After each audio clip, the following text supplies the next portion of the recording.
Sir ये हम सब जानते हैं कि ये बिजनेस जो है सब कुछ देता है, नेम, फेम, गाड़ी, बंगला, शोहरत, सेलिब्रिटी जैसा आपको लाइफस्टाइल देता है।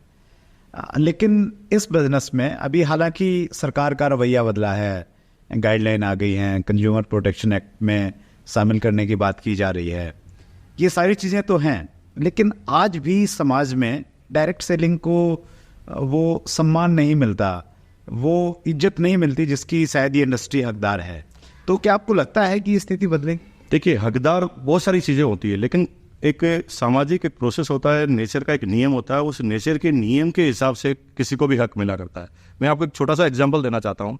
आज के 80-90 साल पहले फिल्मों को भी सामाजिक मान्यता नहीं थी। हमारी परिवार की कोई लेडीज जो है ना, फिल्मों में नाच नहीं सकती थी, डांस नहीं कर सकती थी, और हमारे बुजुर्ग इसको एकदम निकृष्ट काम मानते थे कि भाई ये सभ्य समाज का काम नहीं है कि फिल्मों में डांस करना। और उस जमाने में जिन भी कलाकारों में इस इंडस्ट्रीज में अपना कदम रखा और संघर्ष किया, उसको हर व्यक्ति को उन सारी कठिनाइयों का सामना करना पड़ा।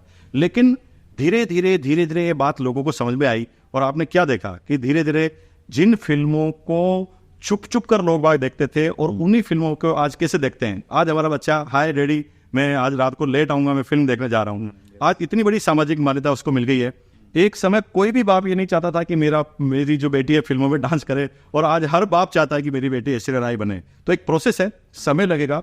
समय इसलिए भी लगेगा क्योंकि इस बात को समझने में समय चाहिए, क्योंकि हमारे जितने भी लोग हैं जिनको हम बड़े पदों पे देखते हैं, जो बड़े बड़े पदों पर हैं, चाहे वो प्रशासनिक सेवा में हो, चाहे राजनीतिक में हो, उन सारे लोगों ने अपने जीवन में डायरेक्ट सेलिंग का नाम नहीं सुना। तो अगर उनसे हम आशा रखते हैं कि वो सीधा एक ही बार में समझ जाएंगे, ऐसा नहीं होगा। जैसे जैसे फिल्मों को समझने का मौका मिला, वैसे डायरेक्ट सेलिंग को भी धीरे धीरे समझेंगे, क्योंकि आज की तारीख में किसी भी कंट्री के पास हर बेरोजगार व्यक्ति को नौकरी देने का और या इसको इतना बिजनेस के प्रति कैपेबल बनाने का समय नहीं है। आज की तारीख में डायरेक्ट सेलिंग एक ऐसी इंडस्ट्री है जिसमें ईच एंड एवरी आदमी को पूरी अपॉर्चुनिटी है और इंडिपेंडेंट वो बिजनेस कर सकता है। तो थोड़ा समय लगेगा, लेकिन मुझे 100% लगता है कि समय के साथ जैसे फिल्मों की परिस्थितियां बदली है, उस तरह डायरेक्ट सेलिंग की बदलेगी। जज भी समझेंगे, पुलिस वाले भी समझेंगे। आने वाले समय में आप देखेंगे कि इस फील्ड का नाम नंबर 1 पर होगा। ऐसा तक भी, मैं तो कई बार अपने विजन की बात करता हूँ, मैं जब अपनी डायरेक्ट सेलिंग में जिस कंपनी में काम करता था, उसमें भी अपने विजन के बारे में बात करता था कि भाई तुम लगे रहो, ये कोई एक प्रोडक्ट का बिजनेस नहीं है। एक दिन ऐसा भी होगा कि तुम आसाम में तुम्हारी डाउनलाइन जो है वो भगवान के सामने बोलेगी ओम जय जगदीश हरे, तो तुम्हारे घर में आएंगे हरे हरे। तो मैं विजन की बात करता हूँ, और मैं विजन की बात करते हुए कहता हूँ आपको कि अभी आपको और हमें लगता है कि भाई डायरेक्ट सेलिंग जो इंडस्ट्रीज ऐसी है, मुझे इसी तरह पता है कि 1,75,000 की कार लेनी थी मुझे, मारुति 800 पहली, तो मुझे लोन नहीं दिया गया। क्यों नहीं दिया गया?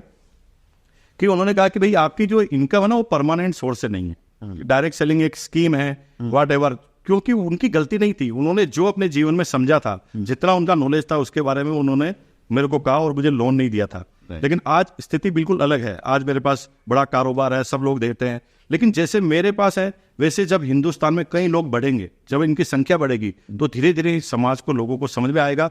और वो दिन दूर नहीं है, वो सब मैं आपको चैलेंज के साथ कह सकता हूँ, वो दिन दूर नहीं है कि आने वाले समय में लड़के को देखने का, जब लड़के वाले को देखने जाएंगे तो क्राइटेरिया ही बदल जाएगा। अभी क्राइटेरिया है कि आपका लड़का क्या करता है, IAS है, IPS है, कि डॉक्टर है, कि इंजीनियर है, चार्टर्ड है। लेकिन आने वाले समय में एक बाप सिर्फ अपनी लड़की के लिए एक ही चीज ढूंढेगा कि ऐसा कौन सा प्रोफेशन में लड़का काम करता है जिसके पास पैसा भी है, समय भी है, इज्जत भी है, शोहरत भी है, सर्कल भी है, टाइम भी है, खूब सारा पैसा भी है। तो वो डायरेक्ट सेलिंग के अलावा और कोई बिजनेस नहीं हो। क्या बात है सर, ये तो हमारे यंगस्टर्स और जो अभी शादी के बारे में सोच रहे हैं उनके लिए एक बड़ी अपॉर्चुनिटी है। लेकिन कितना टाइम लगेगा सर ये सब आने में? देखिए, ये डिपेंड करता है कि हम कितनी तेज गति से आगे बढ़ते हैं। और जिस तेज गति से हम आगे बढ़ रहे हैं, 20 साल का जो इतिहास है डायरेक्ट सेलिंग का हिंदुस्तान का, उसके अंदर बहुत कुछ परिवर्तन आ गया है। गवर्नमेंट पहले ये बात मानने तक के लिए तैयार नहीं थी कि इस तरह का भी कोई बिजनेस होता है, लेकिन आज गवर्नमेंट इनिशिएटिव लेती है और गवर्नमेंट ऑफ इंडिया तक डायरेक्ट सेलिंग पर गाइडलाइन जारी करती है।